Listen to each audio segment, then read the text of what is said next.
DC office ಎದುರುಗಡೆಗೆ Shriram ಸೇನೆ ಸಂಘಟನೆಯಿಂದ ಒಂದು ಪ್ರತಿಭಟನೆಯನ್ನು ಮಾಡ್ತಾ ಇದ್ದೀವಿ.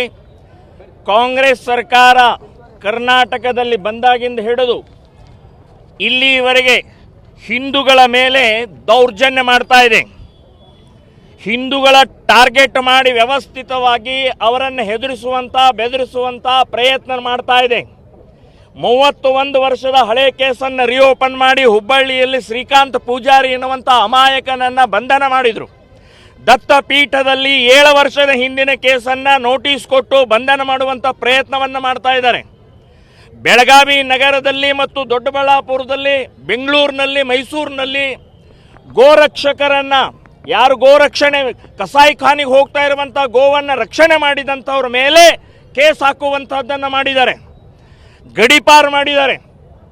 ಚಿಕ್ಕಮಗಳೂರು ಜಿಲ್ಲೆಯಿಂದ ನನಗೆ 1 ತಿಂಗಳು ಹದ್ದುಪಾರ್ ಪ್ರವೇಶ ನಿಷೇಧ ಮಾಡಿದ್ದಾರೆ. ಈ ರೀತಿ ನಿರಂತರವಾದಂಥ ಹಿಂದೂಗಳ ಮೇಲೆ ದೌರ್ಜನ್ಯ ಮಾಡ್ತಾ ಇರುವಂಥದ್ದು ವಿರುದ್ಧ ಇವತ್ತು ಕರ್ನಾಟಕದಾದ್ಯಂತ ದಾಮೋದರ್ ಮೆರಾಬುಲ್ ಗುಲಾಬಿ ಬೆಳೆದು ಅರ್ಧ ಎಕರೆಯಲ್ಲಿ 6 ಲಕ್ಷ ಲಾಭ ಗಳಿಸ್ತಿದ್ದಾರೆ. ನೀವು ಕೂಡ ಅವರಿಂದ ಕಲಿಬೇಕಾ? ಅವ್ರ ಜೊತೆ ವಿಡಿಯೋ ಕಾಲ್ನಲ್ಲಿ ಮಾತಾಡಬೇಕಾ? ಈಗಲೇ ಫ್ರೀಡಮ್ ಆ್ಯಪ್ ಡೌನ್ಲೋಡ್ ಮಾಡಿ. ಶ್ರೀರಾಮ ಸೇನೆ ಸಂಘಟನೆ ಪ್ರತಿಭಟನೆಯನ್ನು ಮಾಡ್ತಾ ಇದ್ದೀವಿ. ಅಷ್ಟೇ ಅಲ್ಲ, ಎಚ್ಚರಿಕೆ ಕೊಡ್ತಾ ಇದ್ದೀವಿ. ಇದೇ ರೀತಿ ನೀವು ಹಿಂದೂಗಳ ಮೇಲೆ ದೌರ್ಜನ್ಯವನ್ನು ಮುಂದುವರಿಸಿದರೆ ಕಾಂಗ್ರೆಸ್ ಹಟಾವೋ ಕರ್ನಾಟಕ ಬಚಾವೋ ಅಂತನ್ನುವಂಥದ್ದು ನಾವು ಆಂದೋಲನವನ್ನು ತಗೊಳ್ಬೇಕಾಗತ್ತೆ ಅಂತನ್ನುವಂಥ ಎಚ್ಚರಿಕೆಯನ್ನು ಕೊಡ್ತಾ ಇದ್ದೀನಿ. ಡಿಸಿ ಆಫೀಸ್ ಎದುರುಗಡೆಗೆ ಶ್ರೀರಾಮ ಸೇನೆ ಸಂಘಟನೆಯಿಂದ ಒಂದು ಪ್ರತಿಭಟನೆಯನ್ನು ಮಾಡ್ತಾ ಇದ್ದೀವಿ. ಕಾಂಗ್ರೆಸ್ ಸರ್ಕಾರ ಕರ್ನಾಟಕದಲ್ಲಿ ಬಂದಾಗಿಂದ ಹಿಡಿದು ಇಲ್ಲಿವರೆಗೆ ಹಿಂದೂಗಳ ಮೇಲೆ ದೌರ್ಜನ್ಯ ಮಾಡ್ತಾ ಇದೆ. ಹಿಂದೂಗಳ ಟಾರ್ಗೆಟ್ ಮಾಡಿ ವ್ಯವಸ್ಥಿತವಾಗಿ ಅವರನ್ನು ಹೆದರಿಸುವಂಥ ಬೆದರಿಸುವಂಥ ಪ್ರಯತ್ನ ಮಾಡ್ತಾ ಇದೆ.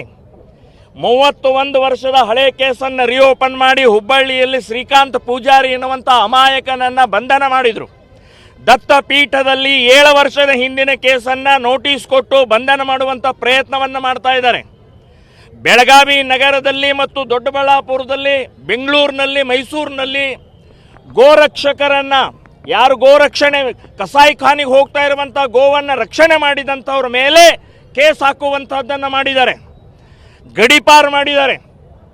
ಚಿಕ್ಕಮಗಳೂರು ಜಿಲ್ಲೆಯಿಂದ ನನಗೆ 1 ತಿಂಗಳು ಹದ್ದುಪಾರ್ ಪ್ರವೇಶ ನಿಷೇಧ ಮಾಡಿದ್ದಾರೆ.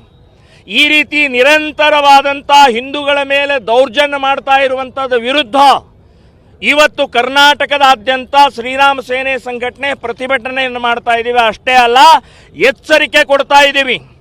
ಇದೇ ರೀತಿ ನೀವು ಹಿಂದೂಗಳ ಮೇಲೆ ದೌರ್ಜನ್ಯವನ್ನು ಮುಂದುವರಿಸಿದರೆ ಕಾಂಗ್ರೆಸ್ ಹಟಾವೋ ಕರ್ನಾಟಕ ಬಚಾವೋ ಅಂತನ್ನುವಂಥದ್ದು ನಾವು ಆಂದೋಲನವನ್ನು ತಗೊಳ್ಬೇಕಾಗತ್ತೆ ಅಂತನ್ನುವಂಥ ಎಚ್ಚರಿಕೆಯನ್ನು ಕೊಡ್ತಾ ಇದ್ದೀನಿ.